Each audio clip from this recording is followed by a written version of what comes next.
cleaning items, and many more. So all you need to do is visit Reigning Supermarket or shopping mall and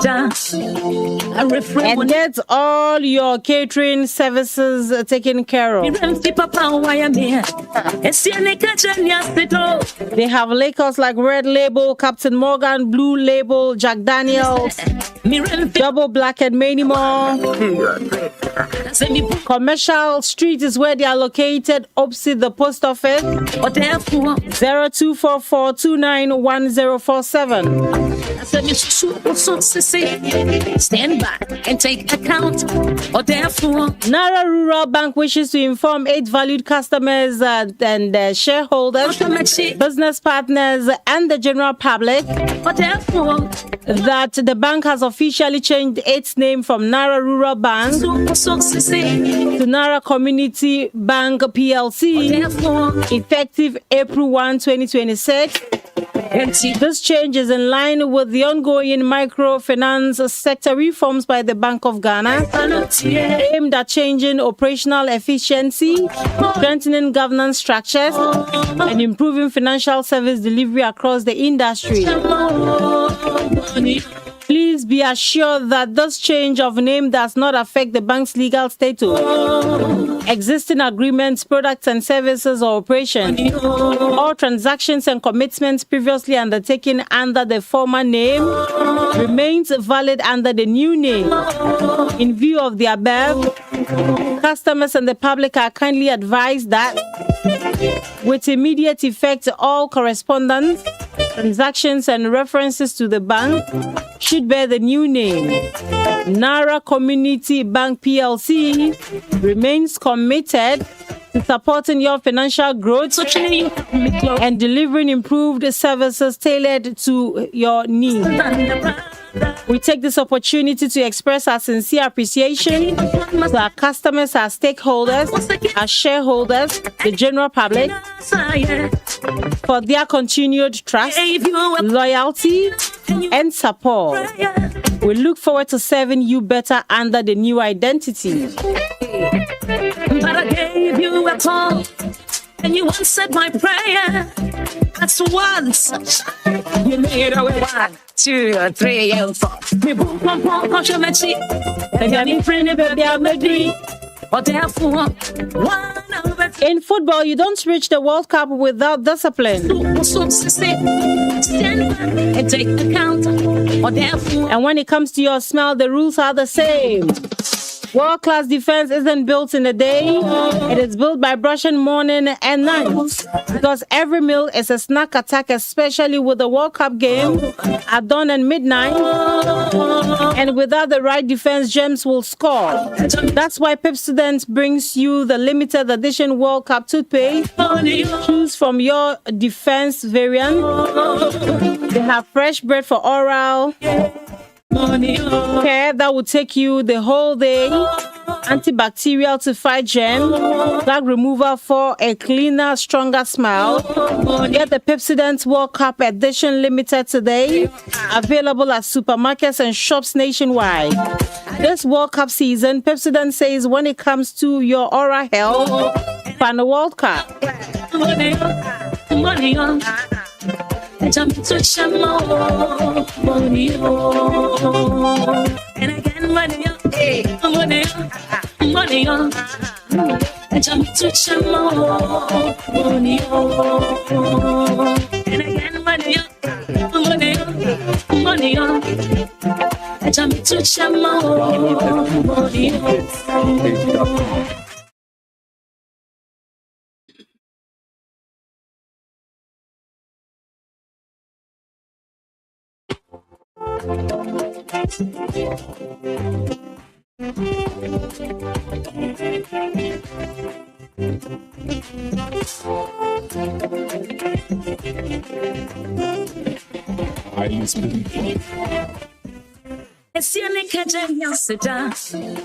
I refrain when you pang and so down in Pine said, me rem fi papa why I'm here. It's Yanika Jenya Sido, A refrain when nipa home. A dear back on a misrene. Mirren fi papa, why am I one? I say me boom pom pom, gosh, I met see. Baby, I'm a friend, baby, I'm a bee. Or therefore, one now better me on your way. I said you should so see. Stand back and take account. Or therefore, wait there, it had to be you. That's right. I said me boom pom pom, gosh, I met see. Baby, I'm a friend, baby, I'm a bee. Or therefore, one now better me on your way. I said me so see. Stand back and take account. Or therefore, wait there, it had to be you. Empty money, money, the true salute, money, money, money,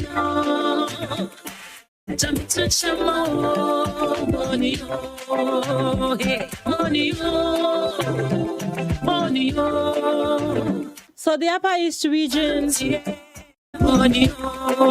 has started an initiative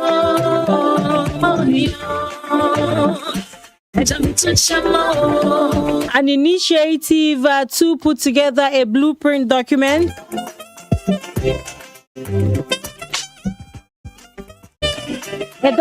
that would give us direction, give us systematic approaching,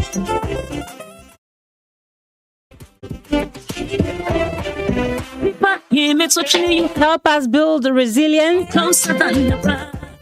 and everyone has been contributing. So the Member of Parliament for Bogatanga Central and Chairman of Parliament's Finance Committee, Honorable Isaac Adongo, has proposed the inclusion of 8 strategic pillars in the Upper East region's 10-year development blueprint, describing them as critical to unlocking the region's full economic potential. 2 or 3 years. So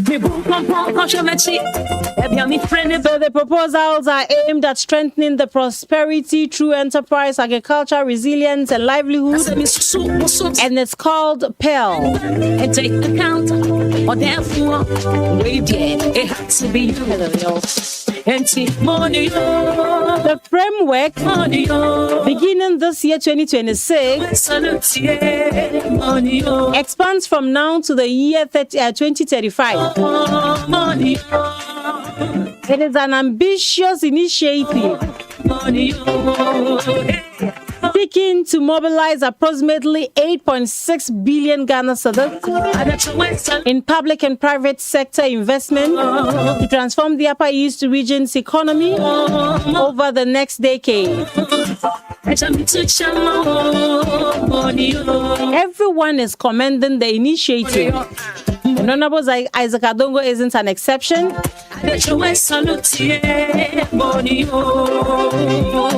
And again, money up, money on. And jump to chamo, money on.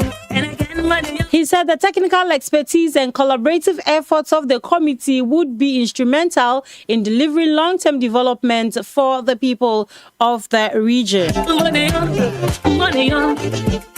And jump to chamo, money on.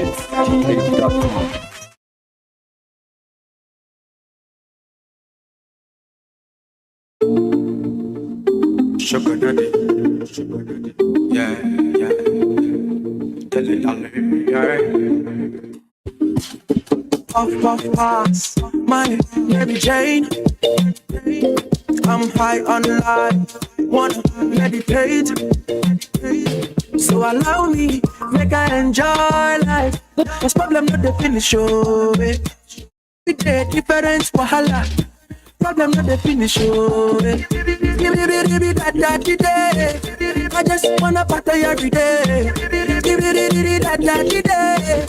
I just wanna party every day. So pass me the dachi, Pretty girl, come wine pon the cocky. 10 toes, one girl, make it touch it, touch it, touch it, touch it, touch it, touch it. Pass me the touchy. Pretty girl, come wine pon the cocky.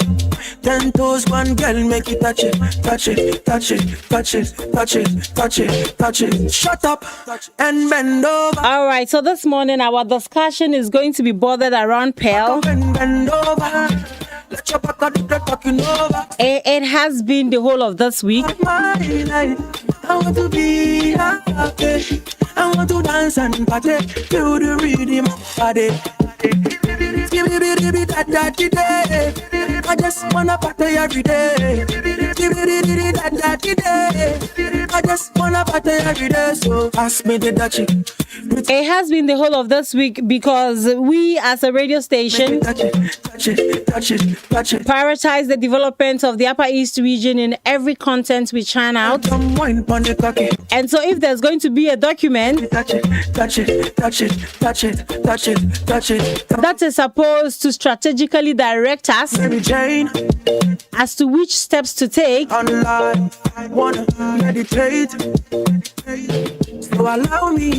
in growing, all we can do is contribute to amplifying the voice. So this morning I have in studio Isaac Ayemvoa, a member of the NEC communications team,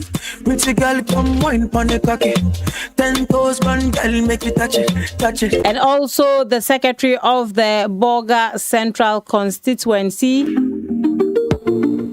He's in studio with me, and I'll be crossing over to him shortly for us to begin with our discussion this morning. But I just want to remind you that you need to step into a world of hassle-free banking with the all-new CBG mobile app. The new CBG mobile app has been designed to make you enjoy the convenience of banking anywhere at any time. Download the new CBG mobile app on the Google Play Store or iOS app and experience the ease of managing your finances on a secured, smart and user-friendly digital platform. Receive real-time alerts to stay informed about your account activities. Join the digital revolution and elevate your banking experience with the new CBG mobile app. For further enquiries, you may contact us on 030-221-600 or email us at talktous@cbg.com.gh or visit any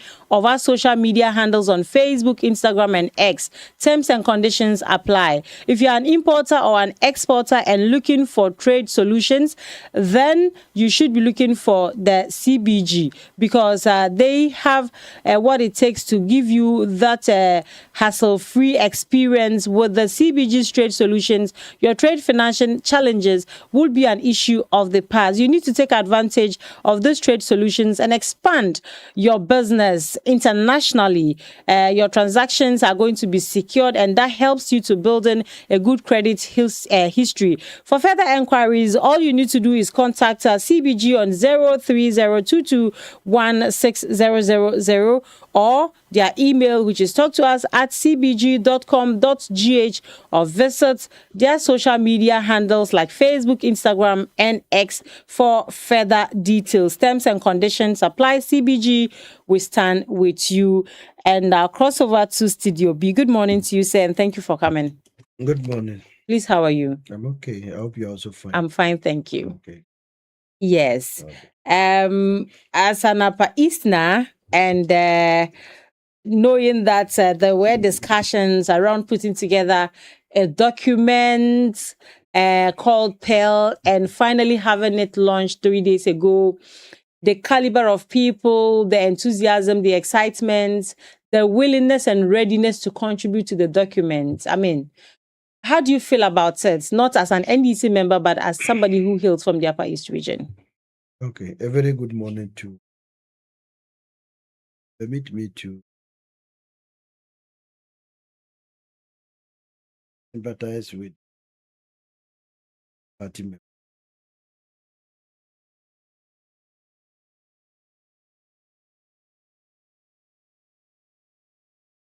Will be this morning. will be strong. For me, development is multifaceted. Usually doesn't take one political party, not even only political, various stick, if like partisan. So when you see change, especially in the area of development, it should be commended. So for a move alone, any other person not have the opportunity to join them because we some very organized that with a lot of skills that then deal with. I've not really had time. But from far I've watched them read a lot actually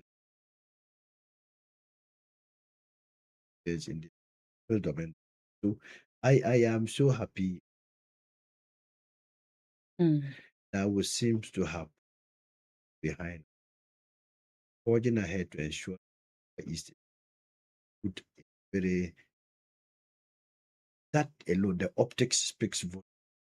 The optics alone is able to tell anybody who receive that you may not be able to divide the people they are poised for. Just hope that it's not just the optics, but sincere. And we are putting our it's behind. Want to forge ahead to is end beneficiary of what. If that is truly the case, then of course I think we are getting somewhere. Now, development cannot thrive in education if there's no peace in the region, whatever you want to.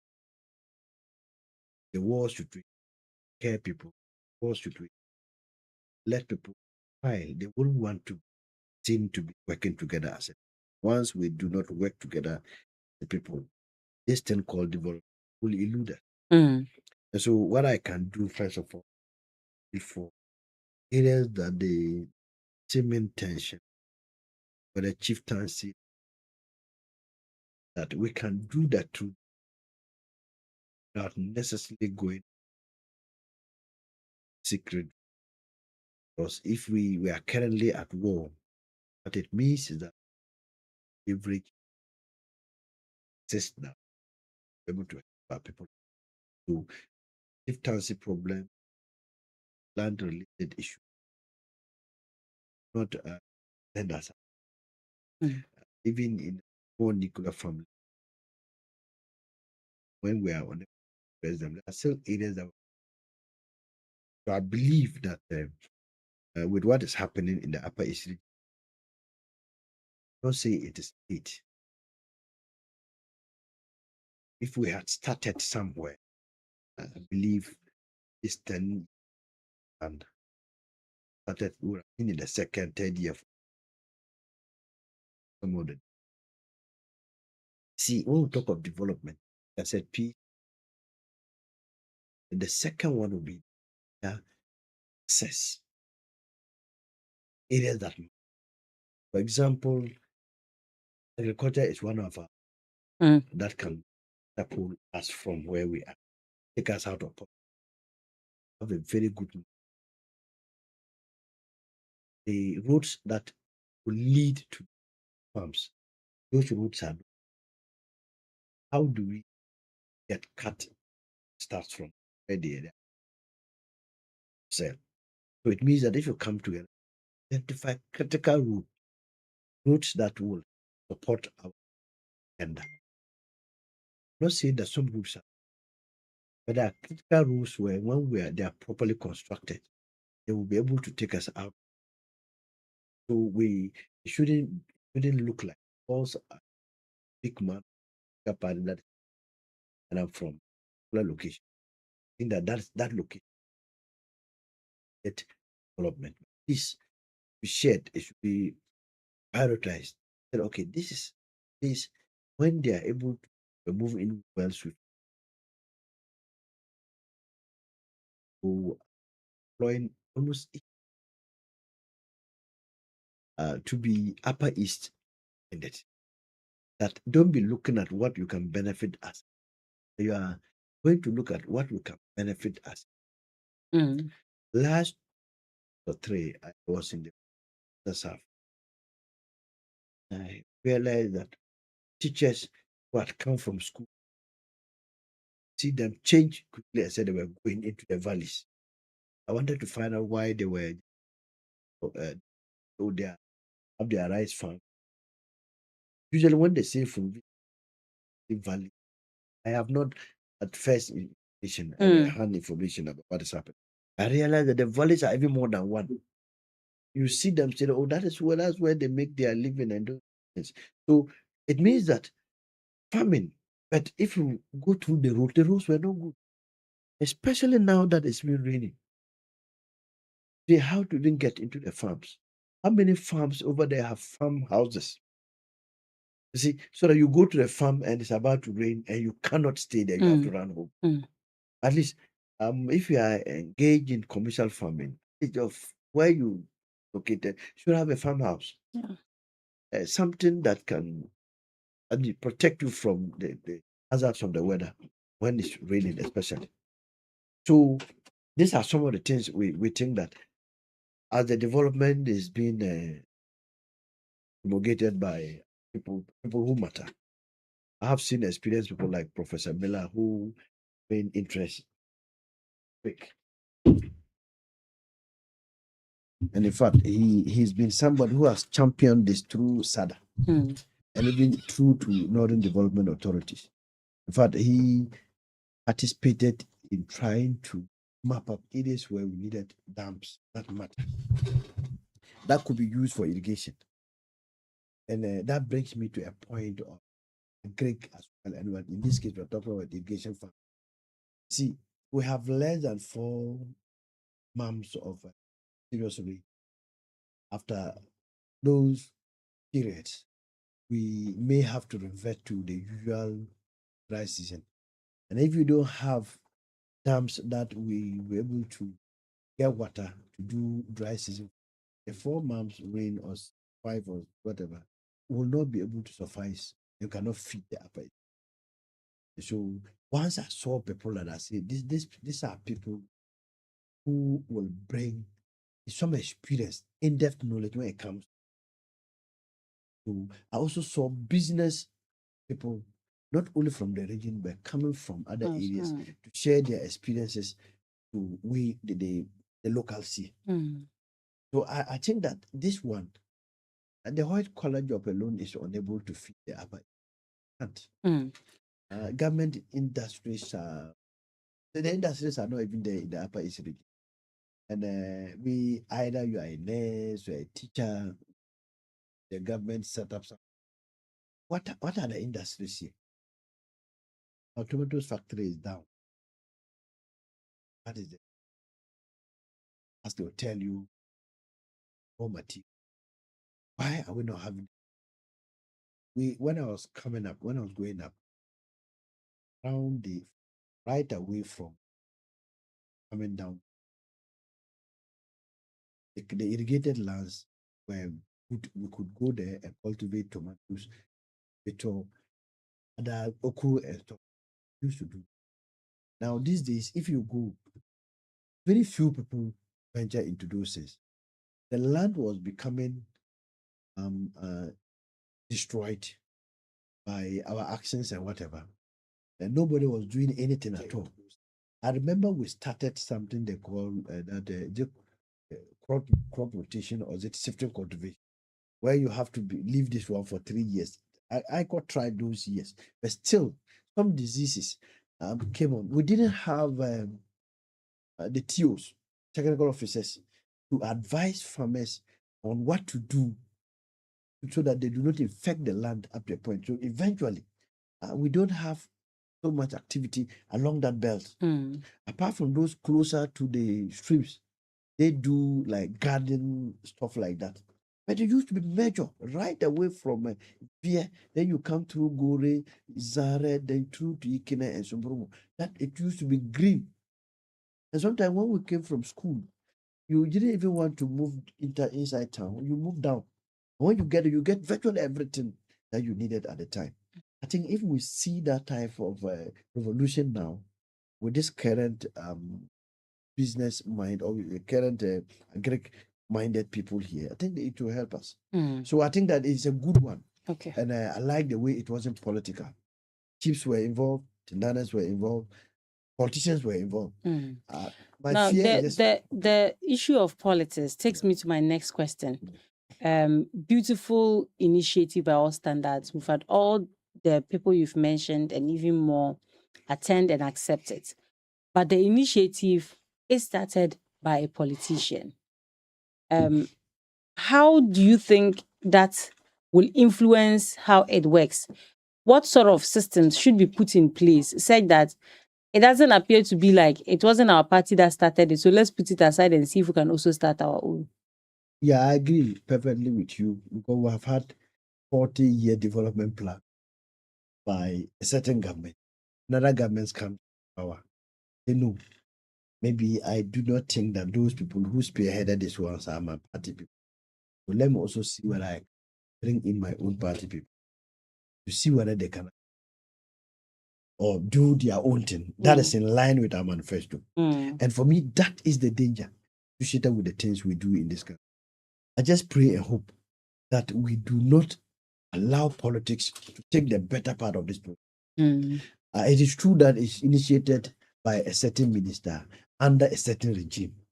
But I think that if we want to have good leadership for this decade-long development plan, what we can do is to get leadership that do not actually represent political parties. I'm not saying that they do that we know. Those who are not politically inclined, like I have been talking about Prof. Miller, I can't tell who party he belongs. Every government that comes, he proffers solutions to some of the things that what he knows. And so people like that, if you put somebody like that, I don't know how, as a politician here, I can go and be telling him to do things that will suit my political party. Now, but if you go and put me, secretary to the Bulgar Central constituency, chairman of something there, you can imagine what will happen. So I think that the advice I will have for my people or myself is that if we can contribute, let's ensure that there are neutral people, not neutral as in how we see them, though they vote, but how we see them as neutrals, though they vote. If those people are the ones spearheading it for now, it doesn't really matter which government is in power.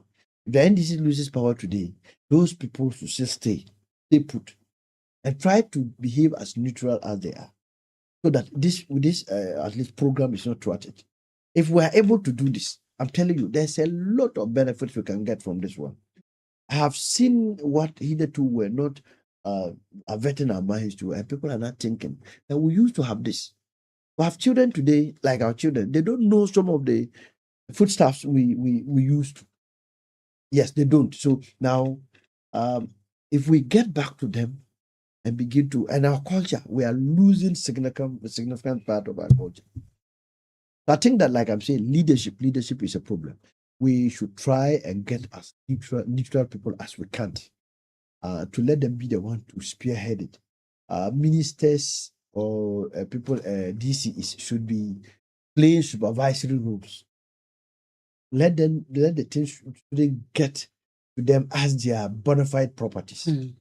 So that upon leaving office, it's as if they have moved out completely with what they've started. Yeah. So if we're able to do that, I believe Upper East would be a good place to be. You see, it doesn't really matter if Upper East becomes a good place to be. Even our politics becomes very easy to do.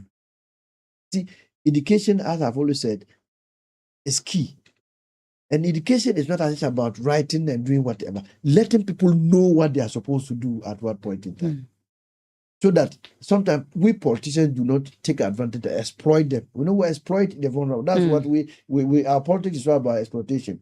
You go when you realize that they are unable to decipher, then you take advantage of that and exploit them. That for me. But if you're able to educate the people, not just to read and write, but to know what they are made of. See, I shouldn't go there and talk to people and only give them money to go and buy a drink. I think that is enough. What about if you're a politician and somebody is a farmer, then you are going to him. If you can even bring sillies, if you can bring this, That is what he's going to benefit from. But we are fixated in going to take this one and go and buy a drink. You go and drink, you even go back to the farm. So we should educate the people. Let the people know what is good for them and what they are in for. If we are all given something to do, like we sit here, if I have a place to go and work, robbery will be a thing of the past. You see those activities in the ascendancy because virtually the youth, they have nothing to do. So when they get up in the morning, it's a mother who may be able to provide cocoa or something. After the cocoa, they need other things. They need to go to Jocom, and stuff like that. You can't be giving them as a father. So what do? They may have to find a way of making it. Those who are in the Galamsey area, they are better off. They may go and do that. With those who are in the center here, where do they go? But if there's a farm for this young man, it's made easy. Ceilings are made available. Fertilizer is made available. There's water for irrigation. Then the guys they engage themselves seriously. You only come back home somewhere in the evening, and that short period, you'll be tired. You do one or two things, and you are good to go. And so that for me is a very good one. When I listen to experienced people speak, I wish I were there, but like I told you, there was pressure.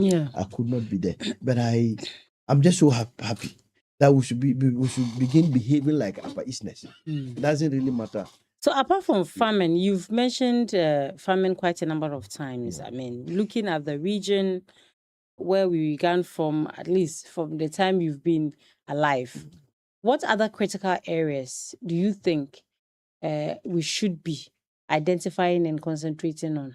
Something from when I was coming up, I know from a part of Zare and Yoruba, they used to do this holes. It's like blacksmith, a local blacksmith sort of thing.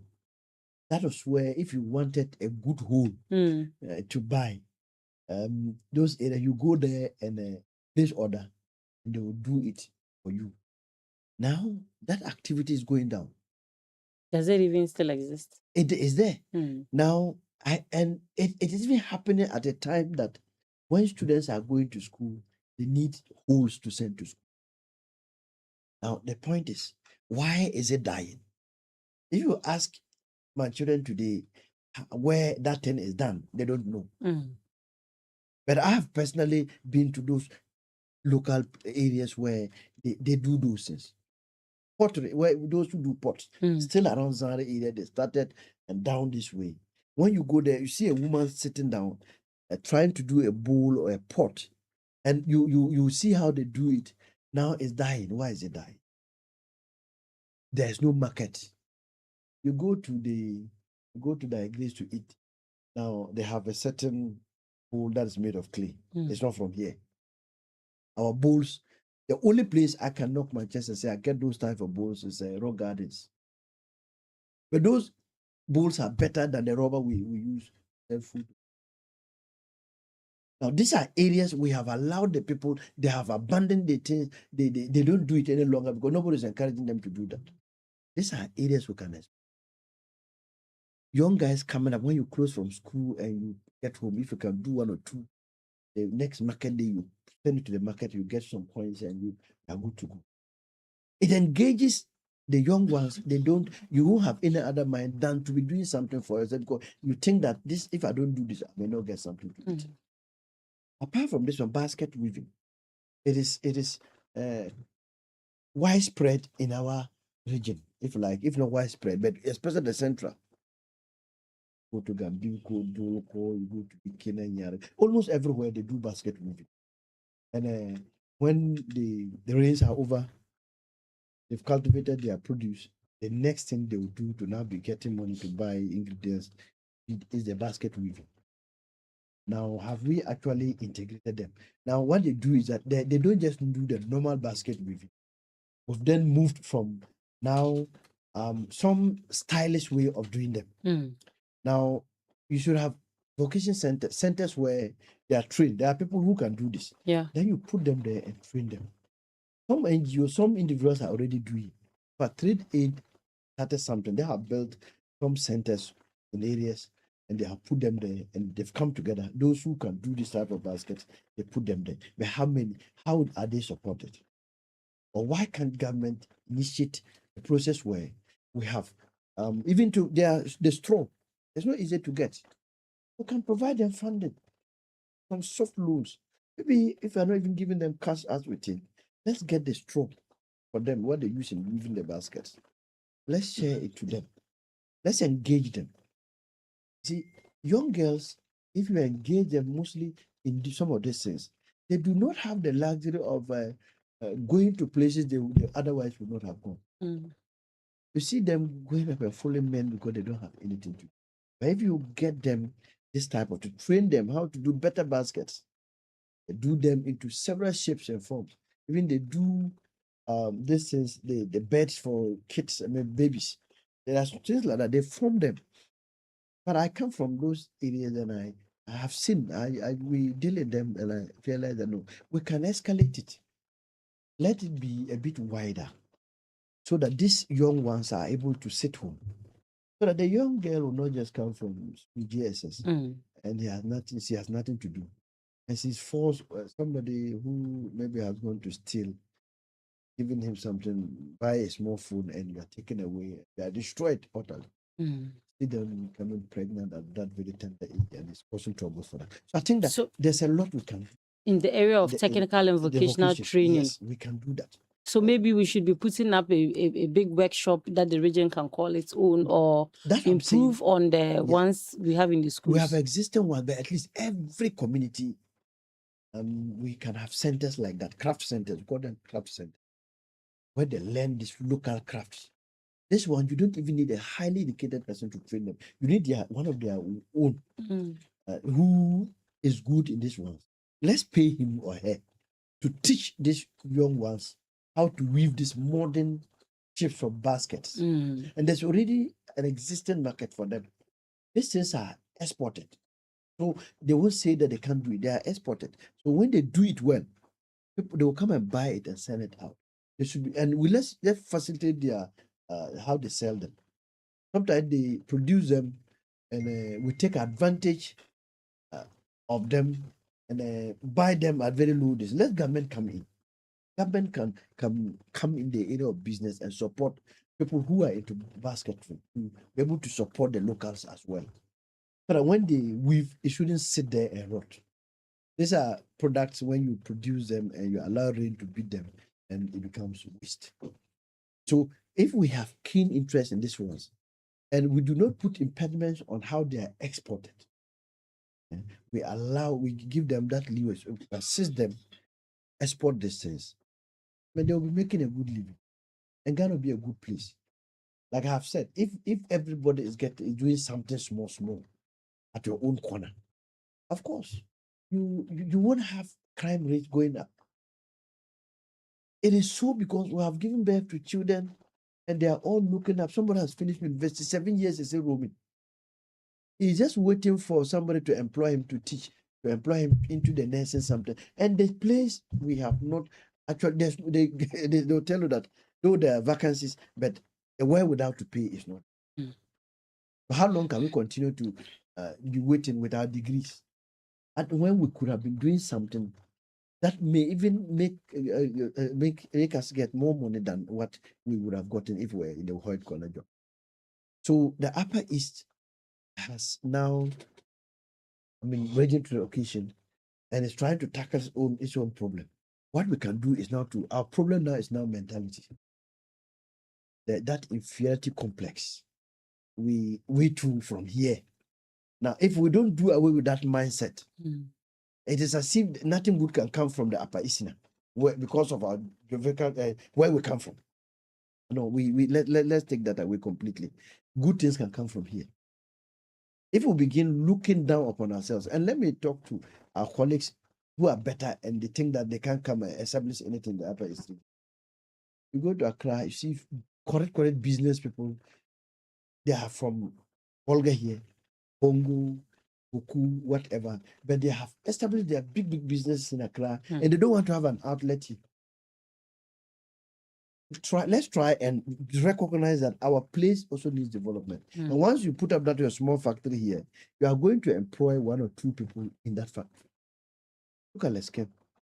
The number of workers in Lesken is today. It is here.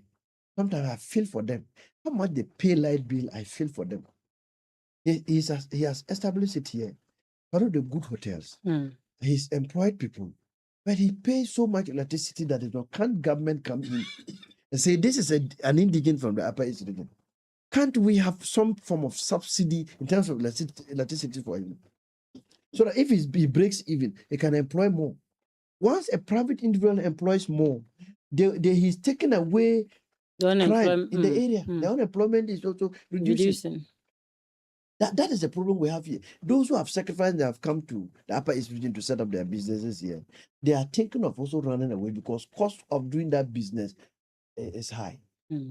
How are we deliberately, and this is government policy, trying to help people to take us out of poverty? But your party is in power. Yeah, so that's what I'm saying. I'm talking in general terms, but this is what I think as an individual, as a party in power. This is what we should be thinking about, and this is what when we sit and we're able to. Especially tying it to Pearl. This is what we'll have to put across. I get why you didn't want to be too political about it. So because we are still talking about Pearl. Yes. Yeah. So listeners, you are still live on A1 Radio 101.1 FM. The Regional Coordinating Council, through the Upper East Regional Minister and the Importers and Exporters Association, have started an initiative to put together a plan for the Upper East region for the next 10 years. It's a blueprint document that is supposed to structure the path for the region. We need to have systematic approaches to everything development. We talk about infrastructure, we talk about health, gender, agriculture, mining and the extractive. I mean, you can name them, all the areas. There needs to be something intentionally done towards bettering the lots of the people of the Upper East region. This morning, we are having a discussion around Pearl. Is it something that the NDC, since it's an NDC regional minister that is starting, is doing for a name, or it is an initiative that has really come to stay, an initiative that all of us have accepted? We have in studio the constituency secretary for Boga Central here, and also a member of the NDC communications team, Mr. Isaac, and he's helping me appreciate what they as a party make of this and how they intend to support with all their strength and might to make sure that Pearl sees the light of day. Pearl doesn't lie, just as one of those documents. It doesn't rest on the shelves just to gather dust. We want to see it working. Now, let me ask, mining is a blessing sometimes, and also it comes with its own disadvantages. How are we leveraging the discovery of all these gold deposits in the region? We are told about 10 districts in the Upper East region out of the 15. And I'm sure even the 15, if we do more scrutiny, we may get some we may get. So, who would have thought? There's a comment I saw some time back on social media that, hey, there's gold in the north, and they used to come here to do kayaye. Yeah. So Ghana is actually sitting on a lot of gold. How do we take advantage of the gold such that we do not wake up one day, 20, 30, 50 years from now, all the gold is gone and we are hanging? I agree, like the statement put it. If we have 15 districts and they're saying 10 out of the 15, at least there's some portions of those districts that will have gold. Now, we shouldn't have been. We should not have been described as forest regions. But where are we? Not leveraging that. See, last week Saturday, lost a colleague in the area. When we're going for the activity of mining wasn't, it was becoming an hazard to the people living around. Before we could even move out, I am sure that if it rains today, people will be cut off from going to the next community. Now, the mine, it hadn't rained for, let's say, 4 days. So obviously, we didn't expect water on the route. So what is happening? They've sunk a very deep hole, which is almost like a dam, on both edges of the route. Then they are now using machines to pump water out, which has taken over the entire route. So from you after Congo Market, when you now want to move to see, then we found, Right along the road. just on the road, it was full of water. And now cars like the type of cars where we struggle to pass. I believe when it rains today, it will even It will get worse. exacerbate the matter. So it ordinarily should have been regulated properly.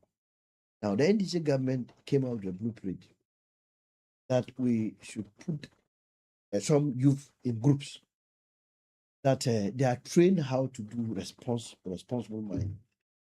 So that when you are taught to do this, you'll be made to understand that after you've done the excavation, over a period, you are responsible to that very community where you are doing the mining. Well, it's a concession given to you. And as a group, there's a social corporate responsibility for any mining group that is embarking on mining in that community. Now, you have seen a route. The right thing for them to have done was to construct gutters along that, because you are making money from that. You do not rather pump the water onto the road and you are destroying the road.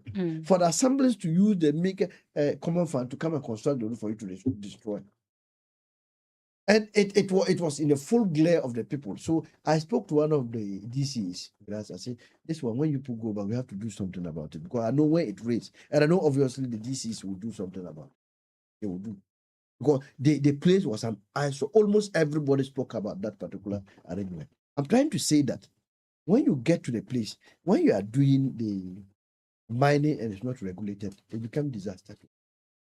And what do they use the money for? When they get the money, it won't be long when you come to town and see, you can see 6 of them new motors with robbers. They've gotten money, they've come to buy motors and they're going. In the evening, you see them pass through Jocom. I'm not saying it's bad to chill, but hey, how do you chill when you are supposed to do other things? This is something that can finish. See, when you are chilling, know that the gold you found today at a particular Especially location, in their case, yes, the way they risk to even get the yes, gold. even your life, the dust you are inhaling, not even properly protected. So when you are put in the groups and they bring experts to come and educate on how to do responsible mining. One, after the mining, you'll be able to, if you like, cover the pits that you've been able to take. Then even how to protect yourself when you are in the mining. Now, 2, how to manage the resources you get from the mining. The management is very important. Yeah. They get this money and they think that it cannot finish. These guys get the money and they conclude that this money can never finish. But that is not true. I've seen people who started this mining activity, made money, bought even big trucks. Today they've sold everything. The thing is about management. So you are not only going to teach them how to do responsive mining, but teaching them, you need to teach them how to manage the resources they get from whatever they get from the gold. Now, that is the only time we can leverage whatever we are getting. That is the only time it can be judiciously used by us. Or else, if we allow these young ones who gets money at a point that ordinarily they are not mature enough to handle the money, they misuse it. You can't be buying scooters every week or every 2 weeks. But they say the new one has come that you are selling. Anytime you buy a motor today, 1 week time when you're selling, the price comes down. Cheaper price. It doesn't make sense. No business person does that. But because the money is coming, they go and do it. You are going to site a building at a place where you are not going to make any money. No, you alone cannot sleep there. How many of them know that I've gotten money? Whether I'm putting up a school somewhere, I'm putting up a hotel somewhere, how many of them? Very few. But they make the money that can set themselves up. So that today, if the mining business is not there, I can go back and be comfortable in my small zone. So we need to really, that's what I'm saying, the enclaves where, and it could be part of this, our development plan we're talking about. Let them identify those people who are into mining. Though it could be illegal as we see it. Let's integrate them into illegal mining firms. Like the government is already, let's advise them. It's not just to stop them from mining, but to let them do responsive mining. or responsible And mining. because it's illegal, it's difficult for assemblies to even take Yes, revenue any from tools them. and that's the problem. Tools, And meanwhile, they make a lot of money Yeah. that could have supported the assemblies. Mm. Like I'm saying, that very road is very short. If those two people at the edges of the road that is destroying the road, if today they come together and say they want to put that road up, so that their activities will rather be running and beneath the road, they can do it. They have what it takes. They can do it. Mm. But nobody. And when you ask, they say, "Oh, the chiefs are behind them." I want to appeal to the chiefs that nobody is against people making money, but they don't make money at the detriment of the lives of ordinary people in that area. I'm telling you, that place, if it rains now, I don't think that anybody can cross to that side. And there's a school there. I guess some people will be crossing the road to go to that school. Mm. You can imagine what will happen to our kids. That is just one area, but there's a lot of them. Mm. Going there, you see that. So what I think is that like this development plan can widen their tentacles. Let's get them consciously, put up a team. Let's get them. You go there. You are not chasing them away. Please, we want to have a conversation with you here. Now, let's have the conversation. Riders come go in there with guns to start. So that they come in the night, you'll be sleeping. Yeah. So you talk to them, let them know what they are doing. Their activities is inimical to the lives of people here. And responsible mining, let them do this. When they do that, it will help us. And even the money they get would have been rich people. But for how the monies are being misused. What they do, when you go to everything, they now launch everything. Right? They launch everything. Somebody open his barbering shop, he's relaunching it. Sometimes an old, yes, They say relaunching, that's the relaunch word. it, relaunch it. And already exists, and Yes. I'm wondering why What there's they a did, relaunch. this barbering shop that has been there for years, they are relaunching it. Now the reason is that Passing they get the out. money passing out. And that is why we have a problems with. And we ask the assemblies to step in. Passing out, they will It's tell not you that, they will late tell in you the that night. 5 o'clock. By the time you say Jack, they'll be starting 10 in the night. The young boys and girls are still out there Yeah. dancing. And they play Our girls music are getting till the pregnant. following day in the evening. So we told them that the assembly should go to regulate how Yeah. these things are done. Maybe they're passing out. It should be a normal passing out. When they say 2 o'clock, it's 2 o'clock. By 1 or 3 hours time, it should be over. And I think it's like they are taking steps to correct that. I just hope that we don't see more of those things happening. But that is how to educate our boys and girls. It should be part of our development plan. Because if they are not oriented, if they are not trained psychologically to handle the little they get, when they get plenty, they can handle it. And so this is the time. But mining actually, I'm happy the whole of last week or last 2 weeks, the mining communities around the Tongo area, they held several meetings with the youth parliament. They were putting forth some proposals as to how they can together. These are people who were talking to the major mining companies. What about these small ones who also make money? But how do we even get the mining companies, especially the regulated ones, to sort of train our people such that by the time we get to a stage where we do not have so much gold in the system again, we can boast of having indigenes who have the technical know-how, where we can also export to other regions or even out of the country. They work and they bring money back home, and we still get to benefit. You see, it's just that sometimes if we are not educated to know our rights under the Mining Acts, some of these things happen. You see, every mining company has a social corporate responsibility to the community in which you are working with. And so by the time you are leaving that place, you should have made a mark. Now, it will shock you to know that most of the engineers are people from Ghana. But some of them are brought from down south, and they picked some local ones here. Now, even if they pick the local ones here and we are here and we get another call, we go up there.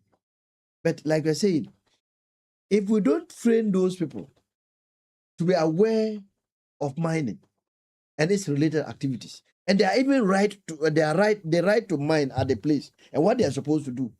No mining company should be there for up to 5 years without constructing a school or let's say a route. No mining company should do that. There must be routes. There must be schools in that area. But they pay to the assemblies and central government. That is not the only thing. They have social corporate responsibility, which is enshrined in the contract. And that is determined by them. I am doing my business. So if I want to be nice to you and you come and beg, like the assembly went for a pickup, they gave them within 1 week, they gave them a pickup. So and I mean it was the pickup is just for the assembly. The assembly. I'm not you saying understand. But what about the people the local people who have leased their land? Same question we raised here, that the assembly could write and within a week or two they could get a pickup. Same way they could have written to them to appeal for them to work on the road. I know obviously they would have appealed to them, but they prioritize what they you see, is right. Somebody is sitting there as my boss. I need to continuously work. So if I make him comfortable, maybe he'll be talking, but he'll not be too tough. So let's be talking to ourselves with those who lead. That it is not about your comfort in your office or whatever you do. It is about the people you claim you are leading. Yeah. If we project our comfort more than the people we are leading, most of the things we see will always happen. You see, how will you go to a community that they will have to walk through miles to access education? And a mining company comes there that can help you put up a school, and they won't do that. And another thing, that let's get to the regulator or the one who supervises me to rather make him feel better. That is not what they are supposed to do. Yeah. And so, but I have seen a few of them have put up schools. Schools, even hospitals. Yeah, hospitals. Yeah. It is better. Even they themselves need the schools. Yeah. Because you have workers who come with their children. If they put them in the school for that period, they can work. When they close, then they come for them. And so, at least every mining distance, we should make it should be mandatory. That when you get there. But it's mandatory, they pay to central government, and they do. My trouble is that. But the point is, the usage of that money is where when it gets to the central government through the assemblies, they have so many things. Whether we agree with them or not, they prioritize that we cannot control. Yeah. But I'm thinking that if it is properly stipulated in the agreement before we sign, because when they come to the local, those who lease the land, the chief should be able to tell them. Yeah. Before you get to this number of years in my community, I would like to see this and that. That should be put in the law, so that by the time you've done your 5 years in the area, they have a school, they have a clinic where they can go. You get that? That alone will assuage their anger for leasing their land.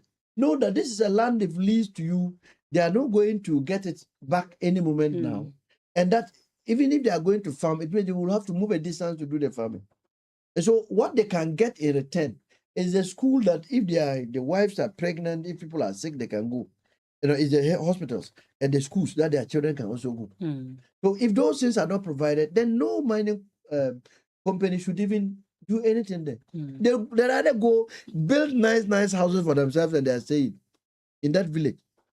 In fact, sometimes they are the nicest ones in the area. The Indians don't even have those houses.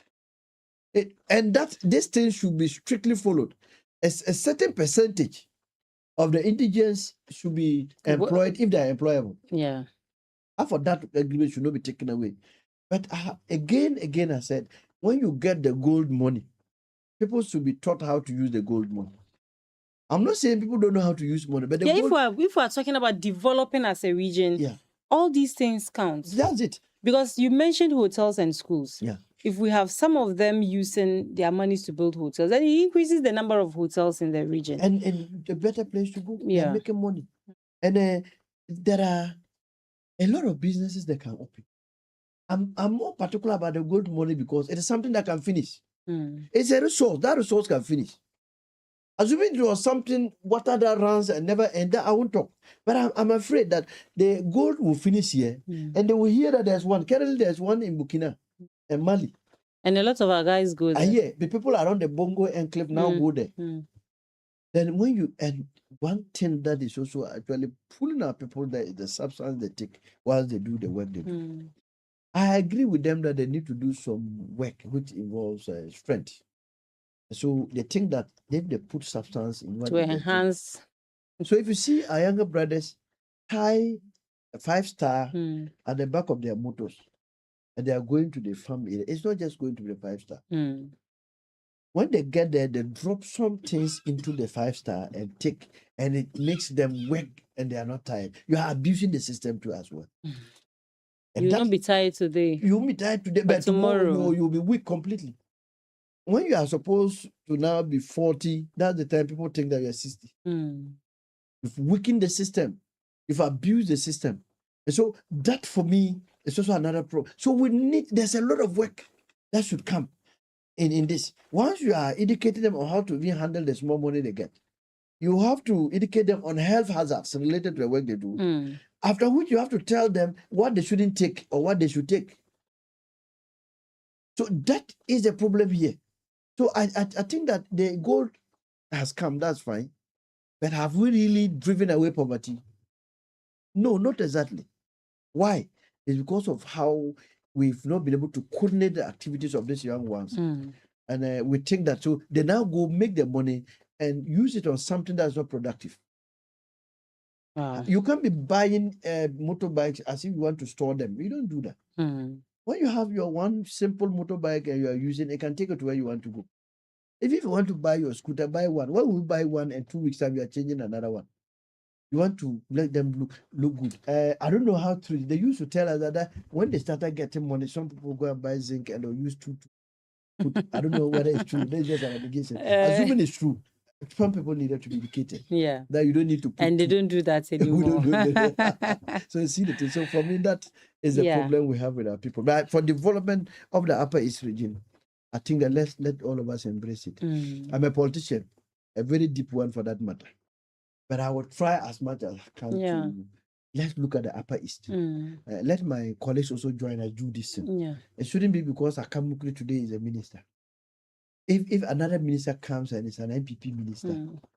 Let's also support the process. Not the minister, but let's support the process. Maybe the minister says he's coming to review it and That- set another committee. That is a problem, and that has always been the Ghanaian problem. It's in the Ghanaian DNA. We have that sickness. Yeah. Maybe we should begin fighting it local in the Upper East region. Mm. That we should be resolute behind the plan. That's why I go back to the point that earlier on made. That let's have, if there's going to be a chairman or leadership, let the leadership be people we revere in our locality. Mm, And I've cited one example who I'm unable to tell which party he belongs. mm, Characters like that, when they are the ones leading and bringing more younger ones who are also research oriented, because you need research too as well. mm. You need people who are Data. interested. Yes, data. If you Yeah. don't have data and you talk on the upper, maybe some of them are updated. I spoke to one of the big men one day. We're talking about these meat factories. Mm, Said, people, I've been listening to you. You people talk about this meat factory coming on board. He asked me, when was the last time your wife bought beef? I was really struggling. mm, I don't even know whether they say like this beef in a canned beef and stuff Mm, like that. mm. He asked me, said, really, I can't tell. Okay. So don't you think that we've moved away somehow from why not process the raw meat and package it nicely, mm, freeze it the way they freeze and bring it? mm. So have I been thinking about? I said, no, I've really not thought about that one. Yeah. You see that he's dropped something. Mm, But those days, beef was the order of the day. yeah. Now it is not like it used to be. People are researching into what is contemporary. So if you don't have research group, people who like research, who come together to form this type of committees, and there are people who think that money should come from central government for them to do their activities, then this thing will be dead on arrival. So we need people who will sacrifice. We need people who will research, people who will do it devoid of politics. When we're able to put up that committee very well, then we can drive the development. So I from now the imams, the pastors, the tendanes should own the development agenda. Mm. Now, when they own it, a church that has the strength to build schools will begin building schools. I'm not talking about private ones. Yeah. A church will just go and build a school for a community and give it to government. And it's in the Upper East. a Tindana who is an overlord of the land will not refuse government from putting up a project. What that is a canker that is eating deep into our fiber in the Upper East region, Yeah. especially we from Bolga Central. That's our problem. And is it not because we want everything to be in Bolga Central? My problem is even that even if you want it, then you collect it, let it be there. They want to put up a school, and that one you think that. You see, I'm not saying that you shouldn't be talking about compensation, but government doesn't have money these days to do the compensation now. What they will simply do. So is maybe you don't take up to the amount you would have sold it, so sometimes more. so, but no, but you don't even sometimes when government is coming these days, they just award the projects and ask that go and do it. Especially when it's a school or a hospital, you hardly will get compensation for the land. What they can do, normally they say that they want to prepare the ground, maybe something small for the families to just prepare the ground for them to come and take over.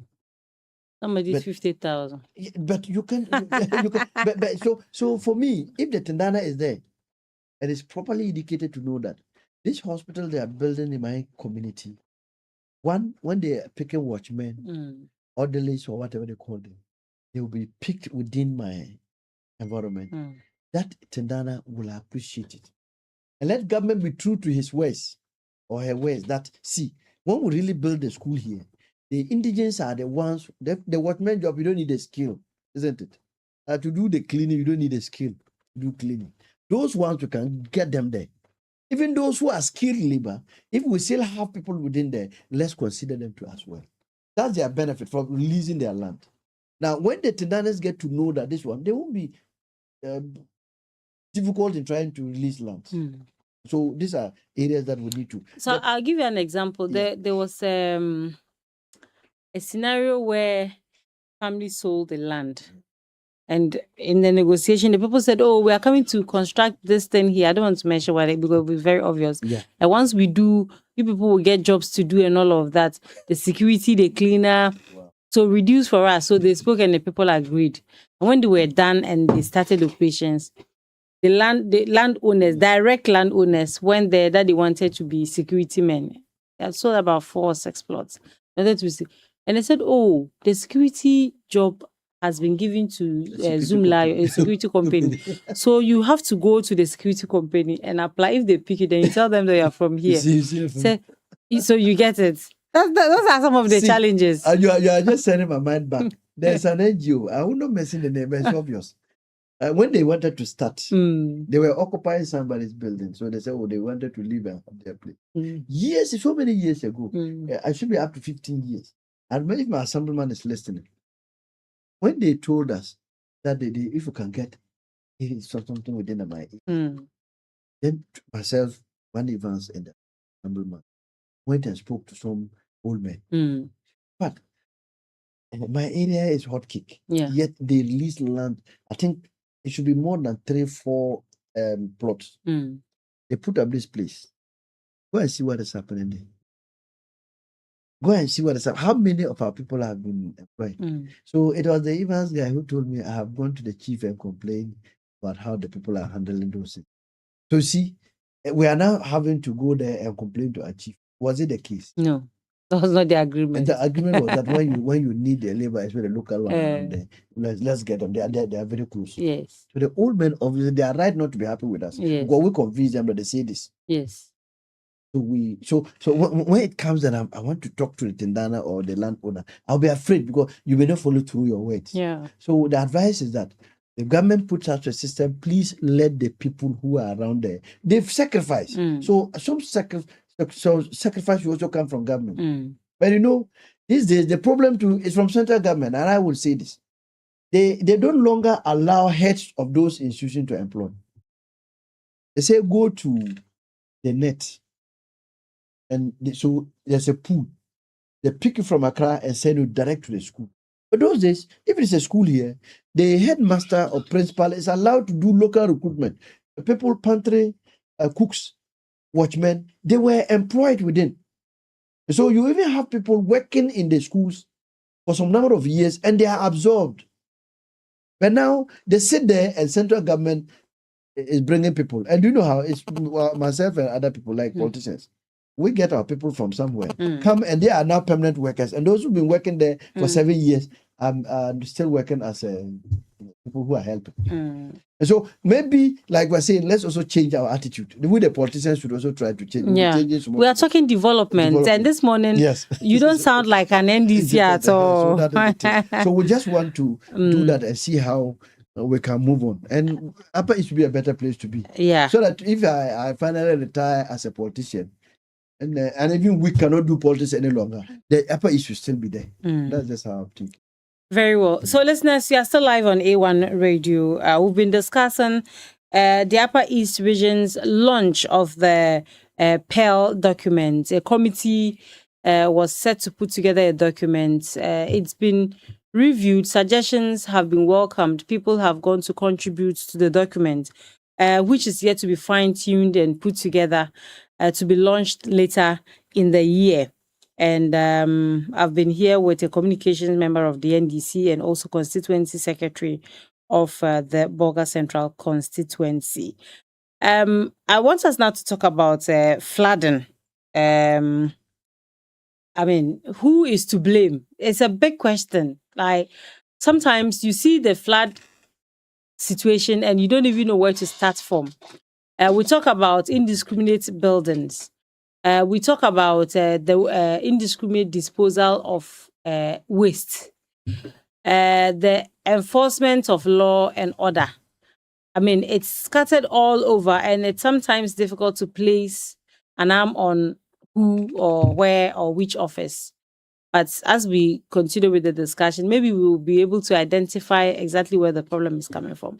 Do we blame residents? And not speaking about Accra as an isolated case, because even in the Upper East region, we are growing. We are getting more structures now. We are expanding infrastructure-wise. Everything is increasing. And if we're not careful, we might be getting there time to come. So who do we blame? Government? Once you are central government, you're supposed to do things in a way that supports a certain process. Then, of course, you may be blamed for anything that is happening. But you see, I was reading a certain literature, and they said flooding in Accra started somewhere in the 1935.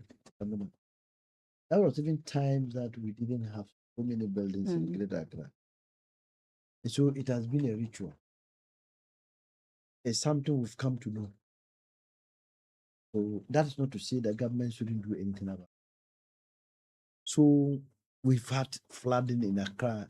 It depends on the magnitude, but it's been the case.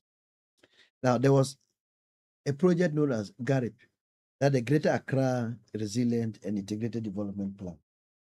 And the reason was to do one or two things. Some amount of money was taken, $300 million. That was agreed upon to be disbursed from 2019 up to 2027. We're able to deal with the sanitation issues in Accra, especially dredging of the Odo River Basin. So that project has been running as we speak. But people are now asking how effective has been that thing. But you see, rains they are natural phenomena where myself and you cannot stop them. What we can stop is to try and stop disasters or to reduce disasters. But for rains, myself and you can't stop the rains. And the rains are even good in the first place. So it is not as if it is the devastating nature of it that we are all crying. Now, most of the things that we are crying and talking about, government, yes, government, some have partly to blame. And how do we blame government? Politics again comes in. See, the day for yesterday, they wanted to construct a road along the Tigris area. Some structures needed to go. That human face is there. Yeah. I realized that they've done it up to a point. They've halted. They've given them some time to pick up their things. I'll be surprised for the next 2 months if those factors are still there. That's the human face. You go there, somebody's already bringing people in a chaos or something. You want to push it down, say, I'm not prepared. You've been warned. There's right thing that we are coming to do. That is just a small thing. A container that a road is supposed to cut through to the main road. The container is there, it is sitting there, they have to stop for you to. It's the human face. I going up at Mid Marketing Board had their housing around my area. I was young, but I saw graders pushing down houses. People were running with their luggages, crying. The houses in my area. They left where they were. They couldn't pick most of the things. They pushed their buildings down. But they needed to just build housing. Because they say they bought that area and they're going to. Did they really buy? Forcefully, because those days people were not up to it. So we didn't know what was happening. Now, our ability to be able to enforce the laws are our problems. And so that you can blame it on government. Our ability to be able to enforce the laws are the bane for some of the things that are happening. Why will you go and build a waterway when you are not supposed to build? Why would the assemblies look on and allow you? Today, there are some areas in Bolga Central. You cannot go in. People bought cars. Their cars, they are parked on the road and they walk to their houses some distance. Filling stations. Yes. And filling station is not even safe. In 2015, look at what happened. Flood with filling station trouble and lives were wiped away. See, that is how dangerous it is. So the enforcement aspect, yes, government. Then the negligence, we, the citizens of this country, we don't care about your life. You are building at a place that, from all the advice they are giving you, say you will build. Sometimes they say in Jesus' name. And build. Maybe they build, and nothing will happen. We're not saying that Jesus is not in the area of miracles. But you don't just put him to test when you are not supposed to do that. But obedience is also part of the Bible sometimes. So if you don't obey, you think that God is, you are the only one who worship God. So you are building at the place, oh, in Jesus' name I'll build here and there will not be flooding. You are not the only one who prays. God wants you to be obedient. Obey authorities if you are not obeying. And you go and build. And we too will sit there as government we don't do anything. And when we also push down, I'm a politician. If I go and push down, then my party loses power, my daily bread is gone. So that is the problem we have. So it is not only in Accra. Accra, they have their trouble. Our trouble is coming. Have you realized that in the night, somebody rides in a motorbike with a sack, get onto the gutter and pour rubbish inside the gutter? Wow. That's what they do in Bolga Town. They do it late in the night. There was a company. I don't know whether I call it a company. The Motor Kings using as a company, a sanitation company some time ago. That this company picks its refugees rubbish after 11. Now ask them, when they pick the rubbish after 11 from your home, where are they going to sell it? They want people to sleep so that they'll get a convenient place, maybe a gutter, to pour it inside. When it rains, that gutter is choked. So you see that first rains or second rains in Bolga, you see how dirty our town becomes. The robbers are in the gutter.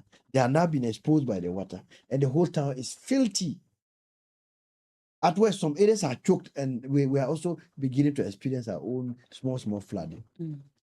If nothing is done, Accra may be better. If we continue building the way we are building, without actually giving it, our gutters are becoming small. We didn't anticipate that maybe it will get this particular population. We are not becoming populated. We discharge a lot into the gutters. Our gutters are not being widened. Now we will get there one day. So we must. So let's start from Accra and come down. Yeah. Now Accra is a flood-prone zone. Secondly, it is congested. Yeah. The issues of rent is so high. So everybody, when they get small money, they want to put up their own structure to save them the cost of renting. The place is full. Most of the government institutions are all situated in Accra. So you have pay issues. Your IPPD officer in Bolga cannot deal with it. Before you realize, you are in the next bus going to Accra. Another person wants a birth set emergency. They said it will take 1 week. After a week, it's not here. The person wants to run to Accra. Like, we are all going there. Do you think that it's the congestion will reduce if some key government institutions or offices are taken to other places, other regions? Yeah, I agree. That's what a lot of people currently are now considering, that if we can relocate some of the ministry to some other developed regions, i.e. Kumasi, Takoradi, those areas that are very Tamale. Yeah. Yeah, so that it will decongest the place. That's what people are saying. But you see, that is one of them. But there's another one I've been thinking, that when you are building, especially in water areas, now you develop the plan, raise the pillars up, don't build a room under. The under should be like a bypass for water. For water. A proper engineering will tell you this one. Get big pillars, hang the building, then the down will be for water. You see this room level water we're seeing? People will have been living up there and water passing under. How long would that water take? You are building at an area. The architect should be able to design it to suit the water area you are building. But we just go and build and block the waterways. That's number. So we should build and allow bypasses under, and let the water flow, and you won't have problems with flooding, because it will flow to where it's supposed to be flown to. Another one is you build a wall, put pavement blocks. It is unable to absorb water in your house. So you see that people are now building, and everywhere either they are doing concrete. They are concreting the floor, the whole house. Behind the house, they are concreting everything. As if that is not enough, some too will come and even do pavement blocks. When water gets down, it can be absorbed. Yeah, I think it's part of the challenges the people in Accra are facing. Yeah. Everybody has walled their house. They've either paved or tiled it, or done concrete. Everywhere. So water is running, it can sink. So you have the flooding. So some of them, we should design. Engineering can also help Accra people from this trouble. Let's have better engineering. The architects should go back to the drawing board. That though where you are building could be a waterlogged area, let's lift up the building. Let there be an underpass. An underpass. So that once we are up there, when it's raining, the water is at liberty to go. When you are even building your wall, there must be a trunk for water where water can pass. Yeah. A tunnel that water should be able to pass. You build a wall, every house is building a wall and blocking the water. Where do you expect the water to go? So Accra, there's an engineering problem in Accra. And part of the garage program we're talking about had a lot of issues, thematic areas where they were supposed to deal with. One was for education, on how to keep Accra flood-free area. One was to deal with the sanitation issues in Accra, and one was to dredge the Odo Basin, lagoon. And that was the plan. But how we treated the money sometimes is also a problem. Part of it was taken to fight COVID. So I don't know, at the point that we thought that we'd be able to fight flooding completely. So we diverted the money in fighting COVID. And there was mismanagement. So when we came, it slowed somehow because they realized that where the money was going, actually, if you don't take time, if you say you are training people and we're not seeing people being trained, we need to do some investigations. So even as I speak, instead of the minority in parliament coming together to say that let's do a probe of how the monies were disbursed right away from 2019 up to date. You are rather saying a committee that was just set 2 weeks ago should be the one to be probed. That's why I say you see how politics can mad the whole thing. A committee that was just set 2 weeks ago, or how many, let's say less than a month ago, are the ones they are interested in conducting a probe into. But the money that was supposed to be disbursed so that we dredge the lagoon, so that we don't have this problem, they are not interested in that one. But I'm saying that if we don't stop this type of politics and get serious work doing, and to let the people know that where you are building, if you don't have this type of engineering plan, don't build. If you have the capacity to build it, don't build. If you're somebody who is a poor man, but you've got some small coins to build, that is not where you can build. We want people who are well-to-do. They can raise big pillars up there hang the building, then the water can pass under. Then you put them there. Well, if we begin to do proper engineering, and some structures ought to go in Accra. Now the political will be able to pull down the structures is a problem. If NDC begin to pull too much down in Accra, now that we have a goodwill with the Accra people, we may also be losing that one. Are we ready to lose that one? That's the question. That's the question. So the politician is always thinking about himself. Yes, we think about ourselves sometimes, but we should be. We think that God should give us the strength to be able to think outside the box sometimes. Because it's not easy. Because we are just looking at we put so much buildings down, especially when it's an NDC prone area, where we have more NDC populated people there, and you begin to do that. Say our own people are fighting us. So, but if those people die, like it happened, that is a people, problem. No, I see. I agree perfectly with what people are saying, but I'm saying that the politics is also here, and it's in the human blood. It's in the blood of the politician. The politician. We have our people here. They are dying. The solution is that let's pull down most of the buildings, which obviously the people are saying, "Leave us to die." Leave us to die. Should we leave them? No. And that's where. Normally, if we bring the local councils in, let them come back. It may help. But it won't be seen as the DC who is just orchestrating this. But the local assembly, another thing is the plastic waste in the system. Yeah. It's just too much. We have so much plastic waste in the system. And these are not products, or they are not things that would decompose, such that when they are left in the water or on the soil for some time, they'll decompose. They are going to be there for as long as they want to be there. How about government making conscious or deliberate efforts to construct maybe recycling plants in almost every district? That is a perfect suggestion, I think. So that people gather, because already these plastic sachet bags are being bought. People buy them. Yeah. Okay. Yeah. So if we can consciously create these recycling factories or centers where community members can be taxed, especially the women who probably don't have so much work doing, gather and bring and make some small money. We recycle it and reuse it. They are reusable. Yeah. These yellow gallons and all those, you see the takeaway packs, they are the ones they use to make them. Yeah. The waste rubbers they buy them to go and melt and reuse to do this rubber, apapai, and the takeaway and those things. So, I mean, government should be investing in those areas as well. That's why to industrialize your country, like I saying, that is better. In fact, I have had the opportunity to visit one of the polytank Ghana.